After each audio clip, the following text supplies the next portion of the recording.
J'avais 28 ans le soir où ma famille m'a fait me sentir comme un étranger pour la dernière fois.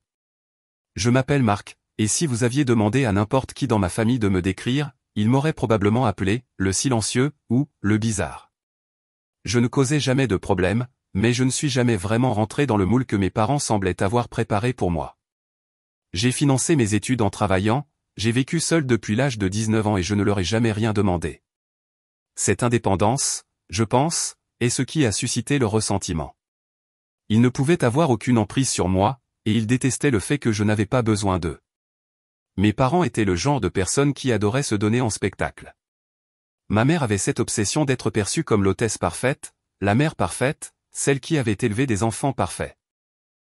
Mon père, de son côté, se comportait toujours comme s'il était le mâle alpha de la famille, son opinion étant la seule qui comptait. Ma sœur, Claire, était leur fierté et leur joie, l'enfant prodige par excellence, et ses fiançailles étaient traitées comme un mariage royal. Il y a eu des cartons de réservation envoyés 6 mois à l'avance, un véritable photographe de fiançailles et un dîner coûteux réservé dans l'un des restaurants les plus chics de Lyon. Quand j'ai reçu l'invitation, j'ai hésité. Je n'avais pas assisté à un événement familial depuis un moment. La dernière fois que j'avais vu tout le monde, c'était à la Toussaint il y a 2 ans, où papa avait passé toute la soirée à faire des blagues sur le fait que je devais être trop occupé à passer la serpillière pour appeler plus souvent. Pour information, je ne suis pas agent d'entretien. Je possède une petite mais très prospère entreprise de gestion d'installation. Cela a commencé comme une activité secondaire de nettoyage de bureaux pendant mes études, mais je l'ai transformé en quelque chose de concret, 15 employés, des contrats avec de grandes entreprises de la ville et des revenus suffisants pour acheter ma propre maison au comptant. Mais pour ma famille, j'étais toujours le gamin avec la serpillière. J'ai failli ne pas y aller, mais quelque chose en moi a décidé de se présenter. Peut-être la culpabilité. Peut-être le petit garçon en moi, qui espérait toujours que mes parents me traiteraient un jour avec le même respect qu'ils accordaient à Claire. Alors, je me suis bien habillé. Rien de tapas à accent graveleuil, juste une chemise foncée et des chaussures propres. Je voulais avoir l'air professionnel. En arrivant sur le parking du restaurant, je me suis dit de rester calme quoi qu'il arrive. Sois courtois, survis au dîner, souris pour les photos et par avant que quelqu'un ne puisse gâcher la soirée. Je suis entré dans le salon privé et j'ai immédiatement senti toutes les têtes se tourner vers moi. Claire était radieuse dans une robe blanche.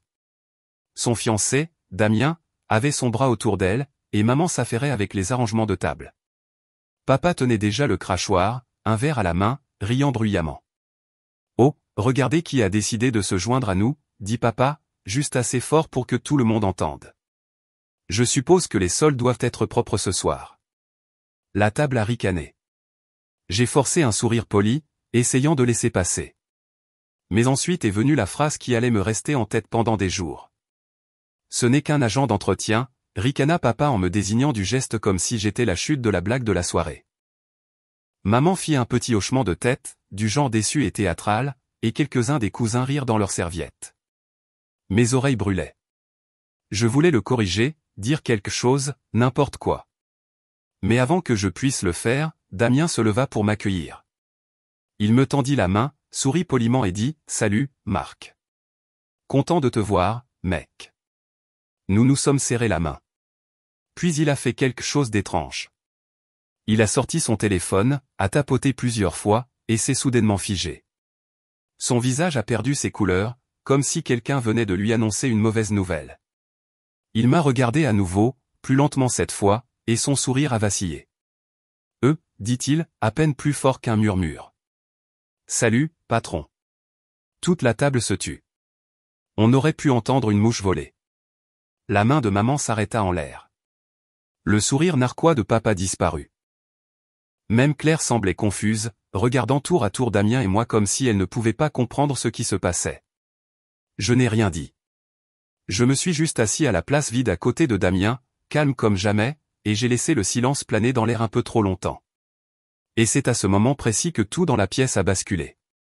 Je me suis adossé à ma chaise, sentant tous les yeux sur moi.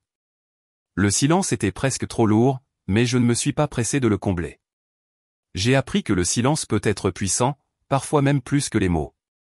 La main de Damien était toujours à moitié tendue, comme s'il ne savait pas s'il devait se rasseoir ou rester debout. Finalement, Claire s'est éclaircie la gorge et a dit « chérie, c'était quoi ça ?» Damien semblait mal à l'aise, jetant un coup d'œil à son téléphone comme s'il regrettait d'avoir parlé. Ce n'est rien, marmonna-t-il en le glissant dans sa poche. Asseyons-nous, c'est tout. Mais ce n'était pas rien. Toute la table l'avait entendu m'appeler « patron », et maintenant ils étaient curieux. Mon père, jamais du genre à laisser passer quelque chose sans prendre le contrôle du récit, se pencha en avant avec un faux rire. « Patron », dit-il, comme si le mot était une blague. « Quoi, Marc distribue des seaux et des serpillères maintenant? Vous embauchez des agents d'entretien là-bas? Et voilà encore. » Ce mot, agent d'entretien. Il me poussait, essayant de me remettre dans la boîte où il aimait me garder. J'ai gardé un ton égal, calme. Non, dis-je simplement. Je dirige l'entreprise pour laquelle Damien travaille. Cela a provoqué une réaction. Maman cligna des yeux, son visage parfaitement maquillé se tendant autour des yeux. Claire regarda Damien d'un air vif. « Tu travailles pour Marc ?» demanda-t-elle, comme si c'était en quelque sorte scandaleux. Damien déglutit difficilement. « Oh, oui. Son entreprise s'occupe de toutes les installations et de la maintenance de mon immeuble de bureau. Il possède le contrat. Je ne savais pas que vous étiez parents. » La table se tut à nouveau. Je sentais la colère de mon père bouillonner juste sous la surface.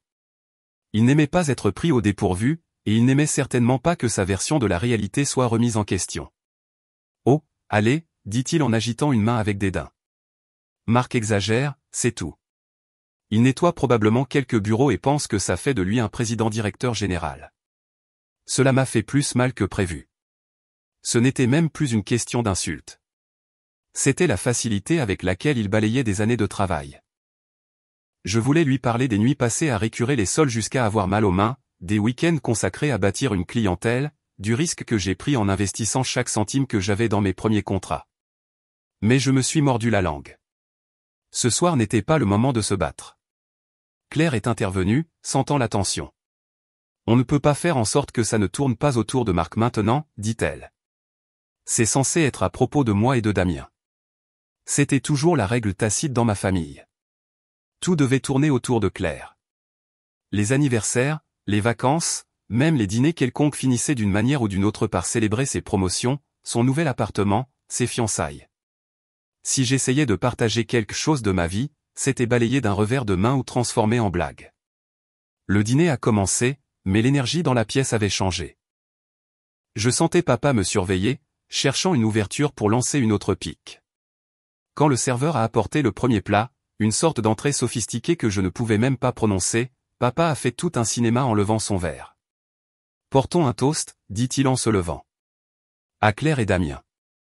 Et au fait de garder la famille humble, peu importe à quelle hauteur ils pensent avoir grimpé. La table a de nouveau ri, obéissante comme toujours. J'ai juste bu une gorgée d'eau et gardé un visage neutre.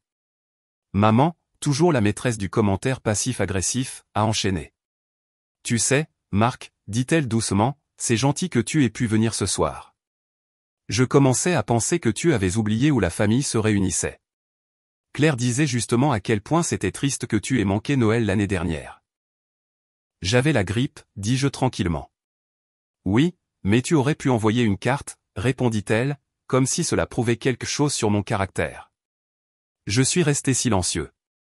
Je sentais ce nœud familier se former dans ma poitrine, celui qui me faisait quitter les événements familiaux plus tôt. Mais je ne partais pas cette fois. Je suis resté, mangeant mon repas, écoutant la conversation passer au plan de mariage, aux destinations de lune de miel et au fait que Claire voulait que toute la famille contribue pour un lieu vraiment spécial. Damien et moi avons jeté notre dévolu sur ce domaine viticole dans le Beaujolais, dit-elle, faisant défiler des photos sur son téléphone pour les montrer à maman. C'est parfait, mais c'est un peu hors de notre budget. Papa a dit que tout le monde participerait pour que ça se réalise. J'ai haussé un sourcil. Tout le monde ? Maman a hoché la tête comme si c'était déjà décidé. Bien sûr. C'est un événement familial. Nous contribuons tous aux événements familiaux. C'était nouveau pour moi. Personne n'avait contribué à mon dîner de remise de diplôme, à ma première maison ou à aucune étape importante de ma vie.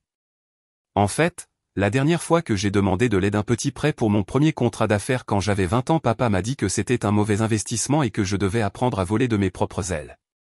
On parle de combien, demandai-je prudemment. Claire sourit vivement, complètement inconsciente de la tension qui couvait autour d'elle. Eh bien, si tout le monde donne 5 000 €, on peut le réserver pour le mois prochain. 5 000 €? Comme si c'était de l'argent de poche. J'ai fait le calcul rapidement. Maman, papa, moi, et quelques-uns des oncles et tantes. Cela faisait plus de 30 000 € qu'ils s'attendaient à ce que la famille débourse juste pour organiser une fête. Papa m'a regardé avec insistance. Je suis sûr que tu peux gérer ça, n'est-ce pas, monsieur le grand chef d'entreprise? Ce n'était pas une question. C'était un défi. Je n'ai pas répondu tout de suite, me concentrant simplement sur la découpe de ma nourriture. La vérité, c'est que je pouvais me le permettre. Mais quelque chose dans cette supposition, dans ce sentiment que tout leur était dû, me fit serrer la mâchoire. Personne ne m'avait jamais offert d'aide financière, pas une seule fois, et maintenant ils me regardaient comme si je leur devais quelque chose. Maman a dû sentir que j'hésitais car elle a tendu la main sur la table et m'a tapoté la mienne. Ne réfléchis pas trop, Marc. C'est la famille. On ne peut pas mettre un prix sur le soutien à la famille. Les mots m'ont frappé comme une brique. Soutenir la famille. Cette phrase avait été utilisée contre moi tant de fois en grandissant, chaque fois que je ne voulais pas prêter d'argent à Claire ou quand je disais non pour faire du babysitting alors que je travaillais. Il ne s'agissait jamais de soutien mutuel. Il s'agissait toujours de moi donnant, et eux prenant. Le reste du dîner fut un brouillard. D'autres petites piques, d'autres commentaires sur le fait que j'avais, enfin réussi à faire quelque chose de ma vie. À un moment donné, papa a même plaisanté sur le fait de me mettre de corvée de nettoyage pour la réception du mariage, car je me sentirais probablement comme chez moi avec un balai. Tout le monde a ri. Tout le monde sauf Damien. J'ai remarqué qu'il est resté silencieux pendant la majeure partie de la soirée, me jetant des regards furtifs comme s'il essayait de reconstituer quelque chose. Au dessert, ma patience s'épuisait. La pièce était bruyante de conversation, mais ma tête me semblait pleine de parasites.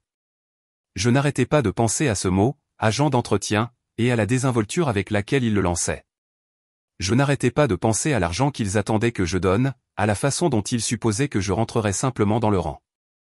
Quand l'addition est arrivée, papa l'a saisi avant que quiconque ne le puisse. On partagera ça comme d'habitude, dit-il en sortant son portefeuille. Puis il se tourna vers moi avec un sourire narquois. À moins que notre petit entrepreneur ne veuille régaler toute la table ce soir. C'était le genre de blague qui n'en était pas vraiment une. Tout le monde me regardait avec attente, attendant de voir si je relèverais le défi. Je ne l'ai pas fait. Pas encore. J'ai souri poliment et j'ai dit, non, on peut partager. Comme d'habitude, l'atmosphère dans la pièce a de nouveau changé. Le sourire narquois de papa a légèrement vacillé, mais il l'a couvert d'un rire. Alors que tout le monde se levait pour partir, maman m'a pris à part. Son ton était feutré mais sec. Tu as embarrassé ton père ce soir, dit-elle. Tu aurais pu simplement jouer le jeu et faciliter les choses pour tout le monde. Je l'ai regardé, essayant de décider si cela valait la peine de répondre. Finalement, j'ai simplement hoché la tête et je suis sorti dans l'air frais de la nuit, le cœur battant. Je suis resté longtemps dans ma voiture avant de tourner la clé. L'image du visage de Damien quand il m'a appelé « patron » se rejouait en boucle dans ma tête. Pour la première fois depuis des années, j'ai senti quelque chose changer en moi. Je n'étais pas sûr de ce qui allait suivre, mais je savais une chose avec certitude. La façon dont les choses avaient toujours été cela était sur le point de changer. Je n'ai pas beaucoup dormi après ce dîner. Je suis resté éveillé à fixer le plafond, mon esprit rejouant chaque sourire narquois, chaque rire, chaque petite pique de la soirée. Il ne s'agissait plus seulement du fait qu'il m'appelait un agent d'entretien. C'était l'attente que je me présenterais toujours, que j'avalerais ma fierté et que je paierais ma part pour une famille qui ne m'avait jamais soutenu. Au lever du soleil, j'avais pris une décision. Je n'allais pas les laisser me culpabiliser pour financer le mariage de rêve de Claire. Je me suis dit que je resterais en dehors de ça, que je garderais mes distances et que je me concentrerais sur le travail. Et pendant quelques semaines, c'est ce que j'ai fait. Les affaires marchaient bien, de nouveaux contrats arrivaient, et j'étais assez occupé pour presque oublier le dîner. Presque. Puis j'ai reçu un texto de maman. Réunion de famille dimanche. Plan de mariage. Tout le monde contribue. Ne sois pas en retard. Pas de point d'interrogation. Pas de « j'espère que tu pourras venir. Juste un ordre, comme si j'avais encore 16 ans et que je vivais sous leur toit. J'ai envisagé de l'ignorer, mais une partie de moi savait que si je ne me présentais pas, il déformerait cela pour me faire passer à nouveau pour un égoïste. Alors, j'y suis allé. La réunion avait lieu chez mes parents, autour de leur immense table de salle à manger. Claire et Damien étaient déjà là, examinant un classeur rempli de brochures de lieux de réception. Mon père était assis en bout de table comme un président-directeur général tenant une réunion de conseil d'administration. Maman avait versé du vin pour tout le monde. « Bien, tu es là », dit papa dès que je suis entré. « On peut commencer. » J'ai pris place à l'autre bout de la table. Papa s'est lancé dans un discours sur l'unité familiale, sur le fait que ce mariage était un événement unique dans une vie, que tout le monde devait y mettre du sien. « Nous avons déjà parlé à tes oncles, » dit-il en tournant une page dans le classeur. Ils participent à hauteur de 5 000 € chacun. Ta tante enverra sa contribution la semaine prochaine. Il ne reste plus que toi. Il ne reste plus que moi. Pourquoi, demandai-je prudemment, bien que je connaisse déjà la réponse. Pour ta part, dit maman, comme si c'était la chose la plus évidente du monde. 5 000 € devraient couvrir ta part. Tu peux faire le chèque aujourd'hui, et nous le déposerons sur le fond du mariage. Je les ai regardés fixement. Vous me demandez de vous faire un chèque de 5 000 €. Papa fronça les sourcils. Personne ne demande, Marc. Nous te disons ce qui est juste. Tu gagnes bien ta vie, et c'est le grand jour de ta sœur. La famille prend soin de la famille. Et voilà encore cette phrase. La famille prend soin de la famille. Toujours dirigée contre moi quand ils avaient besoin de quelque chose. Je ne peux pas faire ça, dis-je finalement. Le silence qui suivit fut assourdissant. Le visage de Claire devint rouge. Comment ça, tu ne peux pas, dit-elle. C'est mon mariage. Nous avons déjà versé des acomptes, en supposant que tout le monde contribuerait. Si tu te retires maintenant, tu vas tout gâcher. J'ai réprimé l'envie de rire. Peut-être que tu ne devrais pas planifier un mariage basé sur de l'argent que tu n'as pas encore, dis-je tranquillement. Papa frappa sa main sur la table. Ne parle pas à ta sœur comme ça. Elle mérite un mariage magnifique, et si tu n'étais pas si égoïste, tu le comprendrais. Je sentis ma poitrine se serrer. Égoïste, répétai-je. J'ai tout payé dans ma vie par moi-même. Je ne vous ai jamais demandé un centime. Et nous en sommes fiers, dit maman rapidement, essayant d'arrondir les angles. Mais ce n'est pas une question de fierté, Marc. C'est une question de soutien à la famille. Nous avons tous fait des sacrifices les uns pour les autres. Vraiment, demandai-je, incapable de m'arrêter maintenant. Quel sacrifice avez-vous fait pour moi? Personne n'a répondu. Claire croisa les bras. Tu sais quoi? Laisse tomber. Si tu es trop radin pour aider, peut-être que tu ne devrais pas venir au mariage du tout. Ces mots m'ont frappé plus fort que je ne m'y attendais. Ma propre sœur me disait de ne pas venir à son mariage parce que je ne voulais pas en payer une partie. Mais ça ne s'est pas arrêté là. 2 jours plus tard, j'ai reçu un courriel de ma banque m'alertant d'un retrait que je ne reconnaissais pas, 5 000 €, prélevé sur le compte joint que j'avais ouvert des années auparavant avec mes parents, celui que j'avais même oublié car je ne l'utilisais plus. Je me suis figé. Il n'aurait pas fait ça. C'était impossible. Je suis allé directement à la banque, j'ai confirmé le retrait et j'ai vu l'image du chèque. L'écriture de ma mère. Je ne peux even pas décrire le sentiment que j'ai eu à ce moment-là. Colère, trahison, incrédulité, tout m'a frappé en même temps. Ce n'était pas seulement qu'ils avaient pris mon argent sans me le demander. C'était qu'ils se sentaient en droit de le faire, comme si c'était à eux. Je les ai confrontés ce soir-là. Vous m'avez pris de l'argent, dis-je dès que j'ai franchi la porte. Maman a eu l'air surprise une demi-seconde, puis s'est ressaisie. Tu n'allais pas contribuer, alors nous nous en sommes occupés, dit-elle d'un ton neutre. Vous m'avez volé, dis-je, la voix basse. Ne sois pas dramatique, dit papa. Il était juste là. Tu n'utilisais même pas ce compte, et c'est pour le mariage de ta sœur. Tu devrais être heureux d'aider. Quelque chose en moi a cédé. Cet argent était à moi, dis-je les dents serrées. Vous n'aviez aucun droit d'y toucher. Tu réagis de manière excessive, dit maman en levant les yeux au ciel. Tu gagnes assez. Tu ne le remarqueras même pas, je les ai regardés fixement, réalisant que peu importe ce que je dirais, il ne me verrait jamais comme autre chose qu'une ressource à exploiter. J'ai tourné les talons et je suis parti sans un mot de plus. En montant dans ma voiture, un calme étrange s'est installé en moi, le genre de calme qui vient quand on arrête enfin d'espérer que les gens vont changer. Cette nuit-là, j'ai fermé le compte joint et j'ai transféré le reste de l'argent sur le mien. J'ai aussi commencé à examiner les contrats de mon entreprise, en particulier celui lié à l'immeuble de bureau de Damien. Pour la première fois depuis longtemps, je n'étais pas seulement en colère. Je planifiais. Et je n'avais aucune intention de les laisser s'en tirer comme ça, sans bruit. J'ai passé la semaine suivante dans une sorte de brouillard, le genre d'engourdissement qui suit un coup très dur quand vos oreilles bourdonnent encore. Chaque matin, je me réveillais, m'habillais, allais au travail et accomplissais les tâches machinalement. Mais mon cerveau n'arrêtait pas de rejouer ce moment à la banque.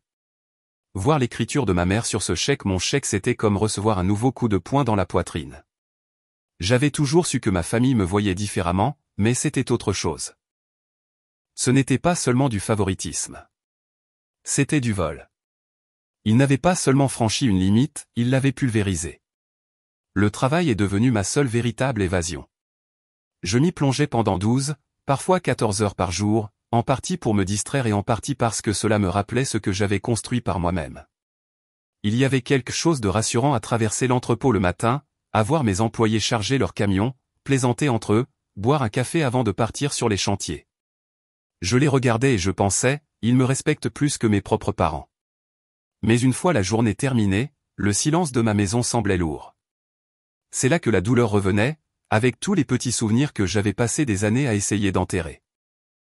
J'ai pensé à la fois où j'avais 16 ans et où j'avais demandé à papa s'il pouvait co-signer un petit prêt pour que je puisse acheter une voiture d'occasion. Il a dit non. Il a dit que si je voulais une voiture, je devais économiser et en acheter une moi-même. C'est ce que j'ai fait. J'ai travaillé de nuit dans une épicerie pendant 1 an et j'ai payé comptant pour une vieille Renault Clio rouillée. Quand je l'ai ramenée à la maison, fier de ce que j'avais accompli, papa a ri et a dit « J'espère que cette chose ne tombera pas en panne. Tu iras de nouveau à l'école à pied. » J'ai pensé à la fois où Claire a demandé de l'argent pour un semestre à l'étranger, et ils lui ont organisé une collecte de fonds, invitant amis et famille à soutenir ses rêves. Quand je leur ai dit que je créais ma propre entreprise et que j'avais besoin de capitaux de démarrage, ils m'ont dit de trouver un vrai travail, jusqu'à ce que j'aie assez économisé. Tous ces moments s'étaient accumulés comme des briques, et cette dernière trahison était celle qui m'a définitivement exclu. Je n'ai répondu à aucun de leurs textos cette semaine-là. Pas quand maman m'a envoyé des tableaux d'inspiration en ligne de décoration de mariage. Pas quand Claire m'a laissé un message vocal me disant que j'étais puéril. Pas même quand papa m'a envoyé une photo du reçu du domaine viticole avec la légende « Tu vois, ton argent est bien utilisé ». J'ai commencé à me retirer d'autres manières aussi. Chaque dimanche, j'avais l'habitude d'aller dîner chez mes parents, même quand je n'en avais pas envie, juste pour maintenir la paix. J'ai arrêté d'y aller. Quand maman a appelé pour me demander où j'étais, j'ai dit que j'avais du travail à rattraper. J'ai aussi arrêté de répondre aux discussions de groupe familial. Il y avait quelque chose de libérateur à mettre en sourdine le flot constant des mises à jour sur l'enterrement de vie de jeunes filles de Claire et les mêmes, drôles, de papa sur les enfants paresseux de nos jours. Pour la première fois, je me suis permis d'imaginer à quoi pourrait ressembler la vie si je n'essayais pas si fort de rester membre de la famille. Et puis est venue l'invitation. Une enveloppe de couleur crème avec des lettres dorées est arrivée dans ma boîte aux lettres un mardi après-midi. C'était l'invitation officielle au mariage, adressée à moi comme si de rien n'était. À l'intérieur se trouvait un carton détaillant la date, l'heure et le lieu, le domaine viticole, bien sûr, ainsi qu'un mot de maman. Merci de répondre rapidement. Nous supposons que tu couvriras tes frais d'hôtel et de transport puisque tu es célibataire. Au plaisir de te voir là-bas. Je suis resté assis sur mon canapé, tenant ce carton pendant un long moment. L'hypothèse que je viendrais quand même, que je jouerais le jeu, que j'applaudirais poliment pour Claire comme si de rien n'était. C'était presque risible. Ce soir-là, je me suis servi un verre et je me suis assis dehors sur la terrasse arrière. L'air était frais et le quartier était calme, à l'exception du chant des grillons. J'ai levé les yeux vers les étoiles et je me suis enfin permis de ressentir tout ce que j'avais gardé en moi. La peine, la colère, la déception, tout est sorti en même temps. J'ai pensé à tout quitter, couper les ponts avec eux, sauter le mariage, changer de numéro, disparaître de leur vie. Ce serait assez facile. Mais au fil de la nuit, une pensée différente s'est insinuée. J'ai réalisé que partir pourrait m'apporter la paix, mais pas la conclusion. Cela ne leur ferait pas comprendre ce qu'ils avaient fait, à quel point ils m'avaient profondément blessé. À la fin de la semaine, l'engourdissement avait disparu. Il a été remplacé par quelque chose de plus vif, de plus concentré. J'ai commencé à prendre des mesures discrètes, à couper tous les anciens liens financiers que j'avais encore avec eux. Le compte joint était déjà fermé, mais j'ai vérifié mon dossier de crédit pour m'assurer qu'il n'y avait pas d'autres lignes de crédit ouvertes que j'aurais pu oublier. J'ai mis à jour tous mes mots de passe. J'ai appelé mon comptable et j'ai eu une longue conversation sur la protection de mes actifs.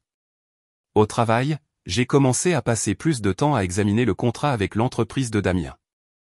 C'était un gros compte, l'un des plus importants que nous avions, et il contenait une clause qui me permettait de résilier les services avec un préavis de 30 jours si les conditions de paiement n'étaient pas respectées. Non pas qu'ils aient jamais été en retard, mais le simple fait de savoir que j'avais ce genre de levier m'a fait réfléchir. Et puis quelque chose d'inattendu s'est produit. Damien m'a appelé. « Salut », dit-il maladroitement quand j'ai décroché. Je sais que les choses étaient bizarres à ce dîner. Je voulais juste dire que je n'avais aucune idée que ta famille te traitait comme ça. Si ça peut t'aider, j'ai dit à Claire qu'ils avaient franchi une limite en prenant cet argent. Je suis resté silencieux un moment. Et elle a dit que je réagissais de manière excessive, a-t-il admis. Écoute, mec, je ne sais pas quoi dire, mais je respecte ce que tu as construit. La plupart des gars de ton âge n'auraient pas fait ce que tu as fait. Ces mots n'ont rien arrangé, mais ils ont planté une graine. Cela m'a rappelé que je n'avais pas à m'abaisser à leur niveau.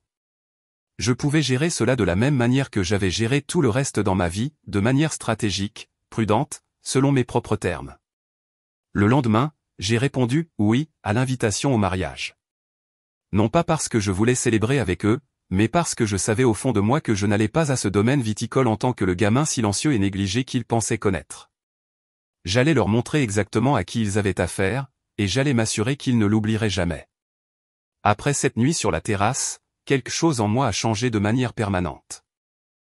La douleur et la colère que je portais ont commencé à brûler plus proprement, comme si elles étaient forgées en quelque chose de plus tranchant. Je n'étais plus seulement blessé. J'étais déterminé. Je me suis plongé dans le travail avec une concentration que je n'avais pas ressentie depuis des années.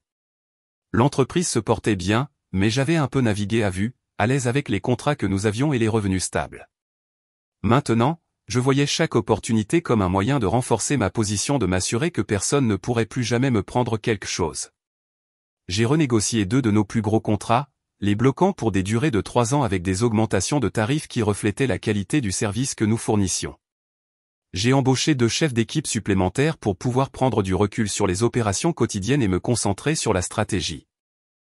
J'ai également investi dans de nouveaux équipements, des machines à polir les sols haut de gamme et des camionnettes modernisées avec le logo de mon entreprise sur le côté, afin que nous ayons l'air aussi professionnels que les clients corporatifs que nous servions. En 3 mois, le chiffre d'affaires a augmenté de 20%. J'ai déménagé l'entreprise du petit bureau que je louais pour un espace plus grand avec un véritable hall d'accueil et une salle de conférence. Pour la première fois, j'avais un vrai bureau avec mon nom sur la porte. C'était plus qu'une simple croissance commerciale, c'était aussi une croissance personnelle. J'ai recommencé à faire de l'exercice, chose que j'avais négligée pendant des années. Les premières semaines ont été brutales, mais à la fin du mois, je me sentais plus fort, je me tenais plus droit. J'ai renouvelé ma garde-robe, non pas parce que je voulais frimer, mais parce que je voulais ressembler à la personne que j'étais réellement maintenant. Fini de me présenter au dîner de famille avec la première chemise qui me tombait sous la main. Et alors que je grandissais, ma famille continuait de m'envoyer des textos sur les préparatifs du mariage, des messages de groupe remplis de dégustations de gâteaux, de plans de table et d'options de menu. Je ne répondais toujours pas beaucoup, mais maintenant c'était différent. Je ne me sentais pas coupable de les ignorer.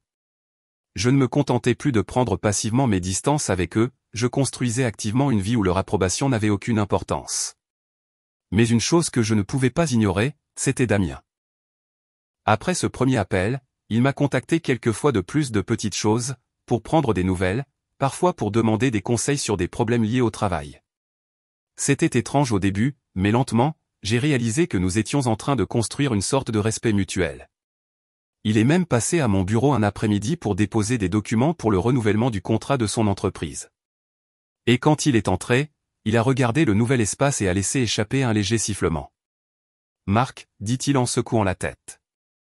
Je n'avais aucune idée que tu avais tout ça en place. Ta famille te sous-estime vraiment. J'ai juste souri. Ils l'ont toujours fait. Il a hésité un instant avant de reprendre la parole.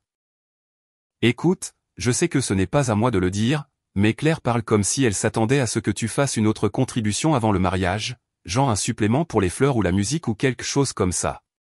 Je pensais que tu devais le savoir. J'ai senti ma mâchoire se contracter, mais je l'ai quand même remercié. Cela confirmait ce que je soupçonnais déjà. Il n'avait pas fini de prendre. Ce soir-là, je suis resté dans mon bureau après que tout le monde soit parti et j'ai commencé à esquisser un plan sur un tableau blanc. Il ne s'agissait plus seulement du mariage. Il s'agissait de tracer une ligne dans le sable une bonne fois pour toutes. J'ai listé toutes les façons dont j'étais encore lié à eux financièrement, les comptes qui étaient déjà fermés, ceux que je devais encore vérifier, les polices d'assurance où j'étais inscrit comme contact d'urgence. Je voulais que tout soit complètement démêlé avant la date du mariage.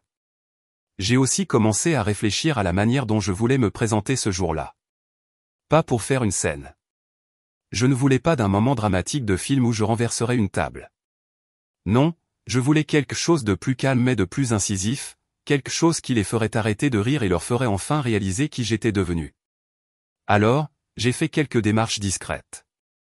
J'ai commandé un costume sur mesure, le premier que j'ai jamais possédé, d'un bleu marine foncé qui avait l'air élégant mais pas tape à accent grave l'œil. J'ai acheté une paire de chaussures en cuir italien qui me donnait l'impression de porter une armure quand je les mettais. J'ai changé de voiture, échangeant ma berline fiable mais vieille contre quelque chose de plus récent, de plus élégant, le genre de véhicule qui fait tourner les têtes quand il entre dans une allée. Et j'ai continué à faire croître l'entreprise. À la fin de l'été, j'avais décroché un nouveau contrat avec une entreprise de technologie qui a doublé notre chiffre d'affaires mensuel. J'ai emmené mon équipe dîner pour célébrer et je suis resté là à les regarder rire et porter des toasts, réalisant que ces gens étaient ce que j'avais de plus proche d'une vraie famille. Plus les choses s'amélioraient pour moi, plus je remarquais le contraste chaque fois que j'avais des nouvelles de mes parents. Les textos de maman ont commencé à prendre un ton plus sec. Maman, n'oublie pas de répondre pour le dîner de répétition. Claire est stressée. Ne rends pas les choses plus difficiles. 2 jours plus tard, maman, j'ai besoin de savoir combien tu contribues pour la musique. Claire a trouvé un quatuor à cordes qu'elle adore. Je n'ai pas répondu. Au lieu de cela, j'ai continué à travailler, à construire, à me préparer. La veille du dîner de répétition, je me suis tenu devant le miroir dans mon nouveau costume juste pour voir comment je me sentais.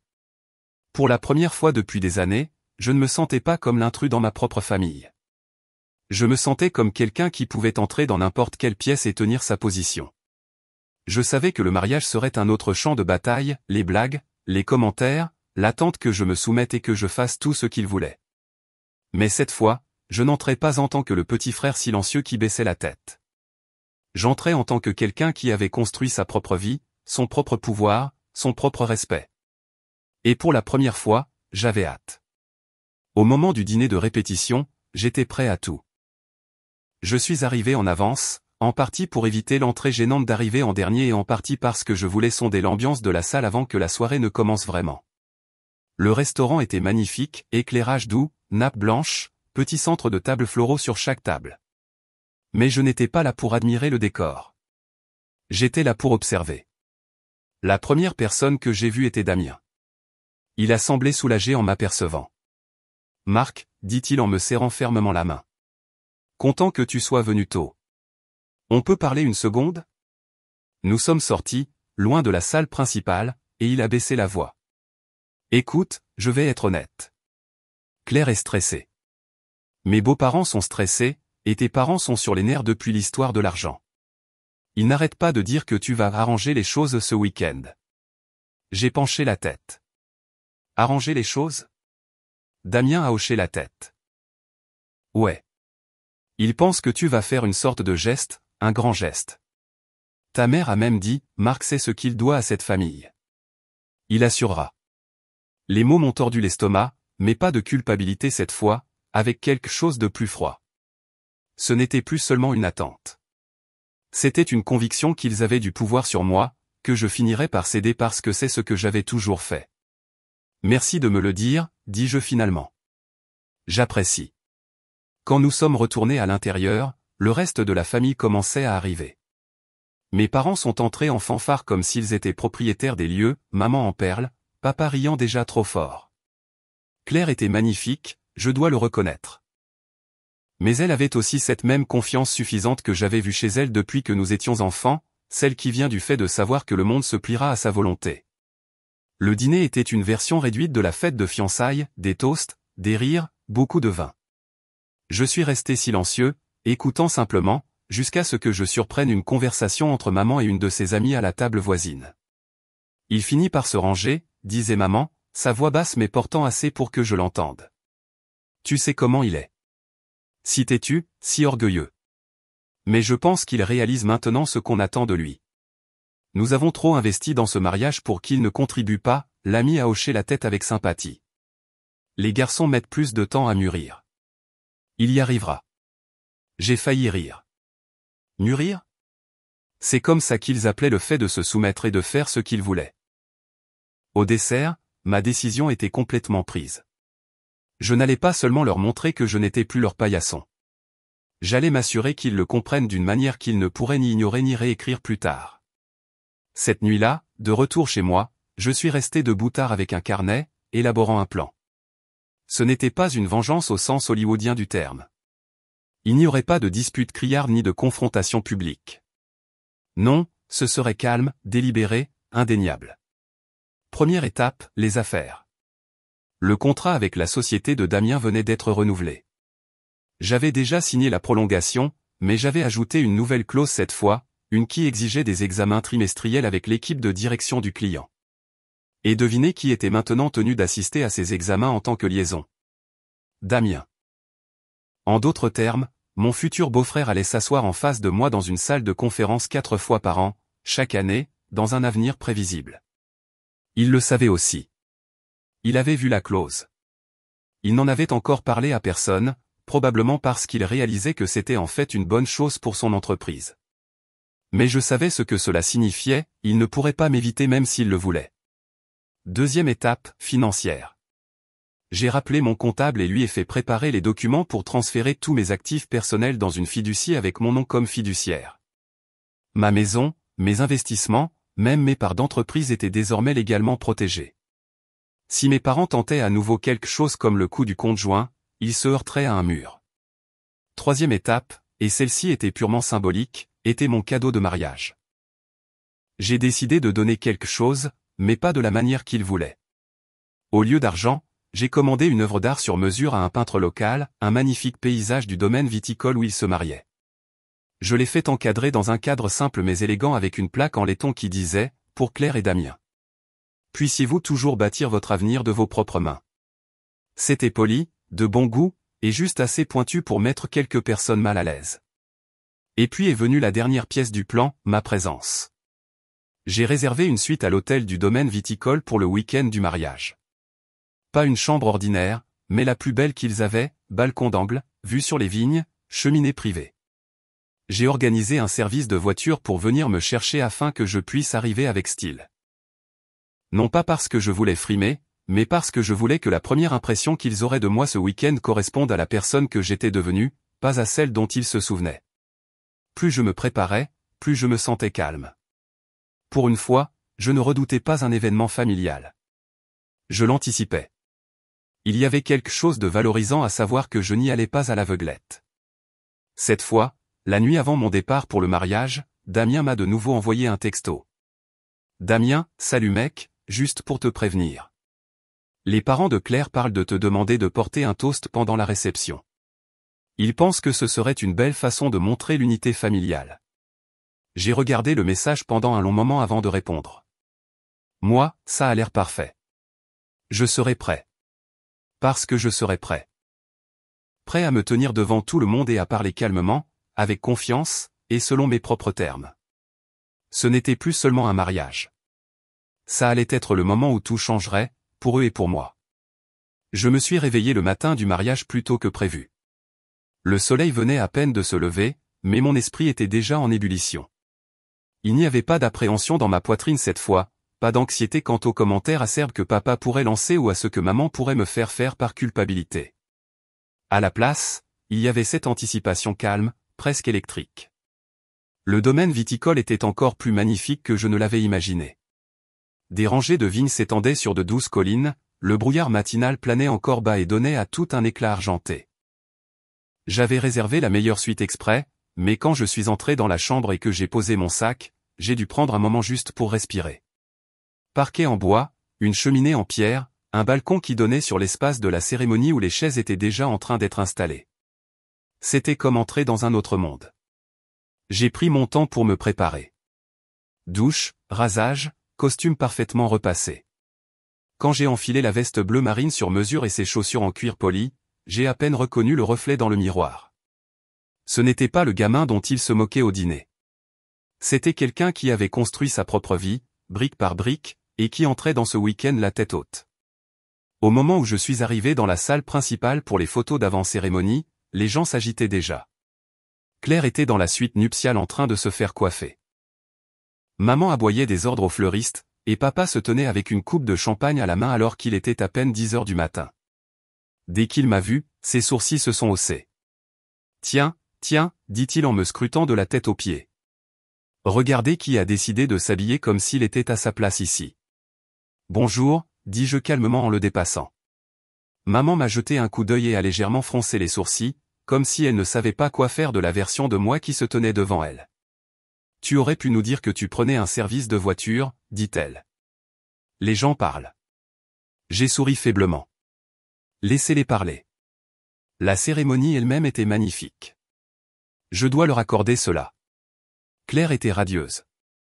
Damien avait l'air fier. Et pendant un instant, je me suis permis d'être simplement heureux pour eux. Quoi qu'il se soit passé entre mes parents et moi, Claire était toujours ma sœur, et c'était son jour. Mais ensuite est venue la réception. Le domaine viticole avait suspendu des guirlandes lumineuses dans l'espace de restauration extérieure. Le soleil était bas, et tout brillait d'une lueur chaude et dorée. Les gens riaient, une musique douce jouait, les verres de vin tintaient. C'était le moment parfait, ce qui a rendu ce qui a suivi encore plus satisfaisant. Après le dîner, le DJ a annoncé qu'il était temps pour les discours. Papa a commencé, bien sûr. Il s'est levé, a fait quelques blagues sur le fait que Claire avait toujours été la princesse de la famille, puis a lancé une petite pique sur le fait qu'il avait hâte de voir ce que Marc avait à dire. Tout le monde s'est tourné vers moi. Je me suis levé lentement, boutonnant ma veste, et je me suis dirigé vers le micro. Mon cœur était stable ni rapide, ni tremblant. Bonsoir, dis-je, ma voix portant clairement à travers les tables. Pour ceux qui ne me connaissent pas, je suis Marc, le frère de Claire. Et je voulais prendre une minute pour parler de la famille. Il y eut une vague de rire poli. J'ai souri, mais ce n'était pas le sourire timide et apologétique que je leur avais offert une centaine de fois auparavant. La famille, continuai-je, est censée être là pour les uns les autres, dans les bons comme dans les mauvais moments. C'est se soutenir mutuellement même quand c'est difficile. Et pendant longtemps, j'ai pensé que cela signifiait faire tout ce qu'on me demandait, donner tout ce qu'on me prenait, juste pour maintenir la paix. J'ai vu maman se raidir. Papa a froncé les sourcils dans son verre. Mais ce que j'ai appris, dis-je, laissant ma voix se durcir d'une fraction, c'est qu'une vraie famille ne prend pas sans demander. Une vraie famille ne se moque pas de votre travail, de vos efforts ou de votre succès. Une vraie famille se tient à vos côtés, pas au-dessus de vous. Le silence était si épais qu'on pouvait le sentir pressé contre sa peau. Je l'ai laissé s'installer un instant avant d'adoucir mon ton. Alors ce soir, je veux lever mon verre non seulement à Claire et Damien, mais aussi au fait de construire un avenir selon ses propres termes. De créer quelque chose qui vous appartient, quelque chose dont personne d'autre ne peut s'attribuer le mérite ou vous enlever. J'ai levé mon verre, croisant le regard de Damien.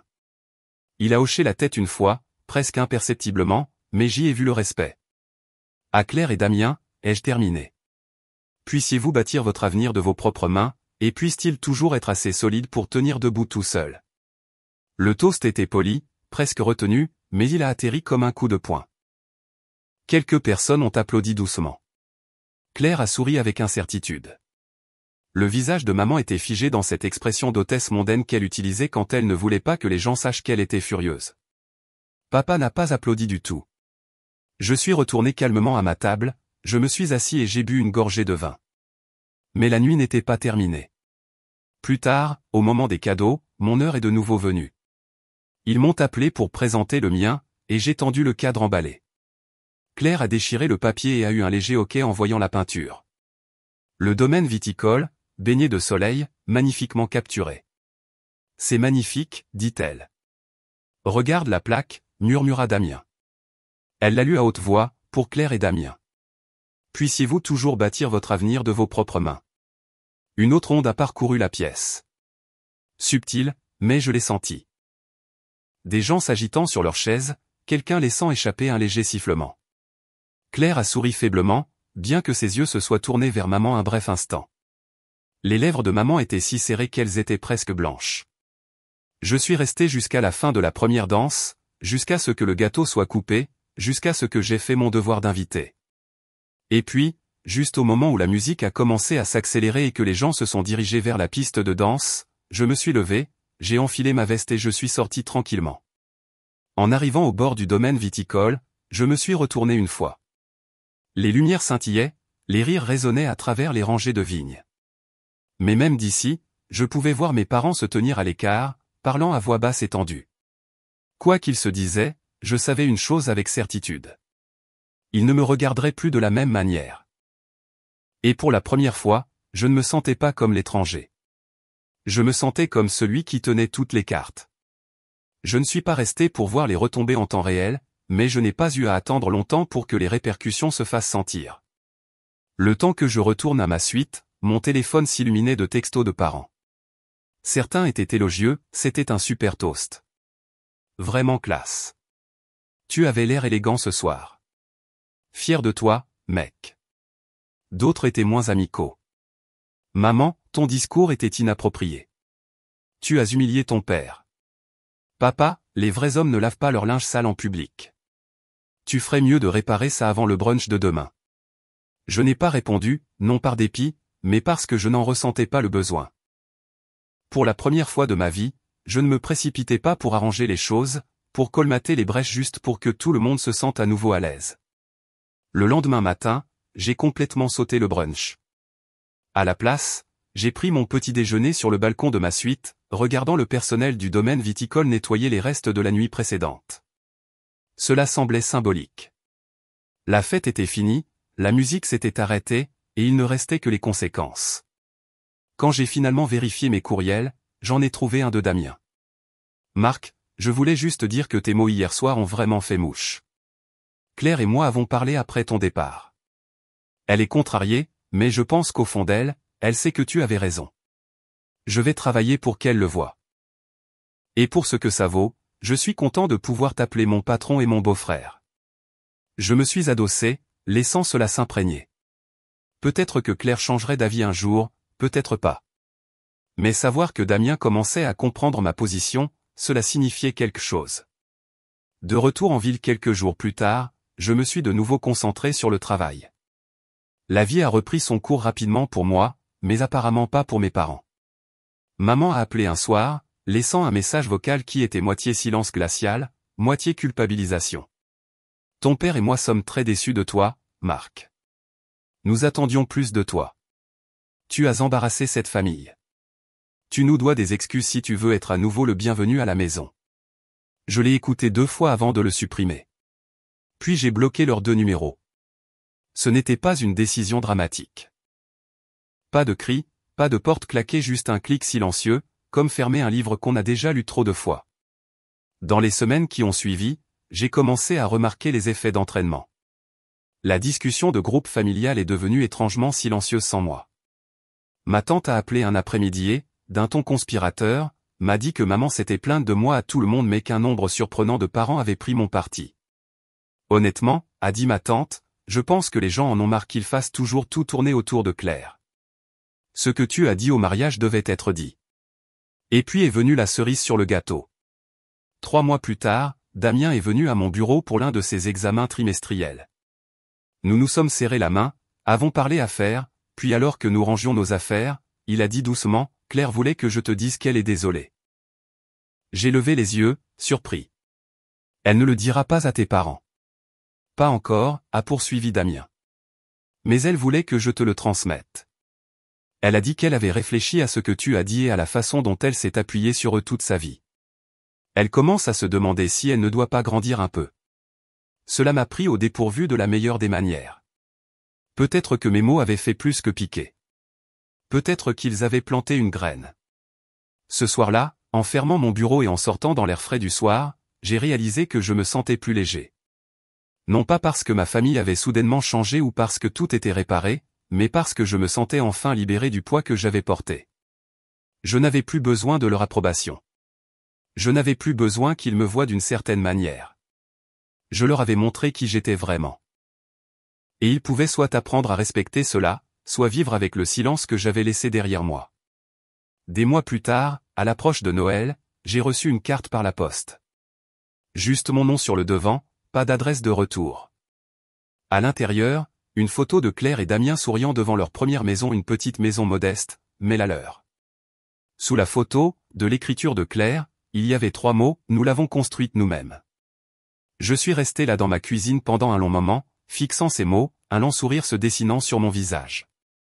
Pour la première fois depuis des années, j'avais l'impression que ma sœur me comprenait enfin.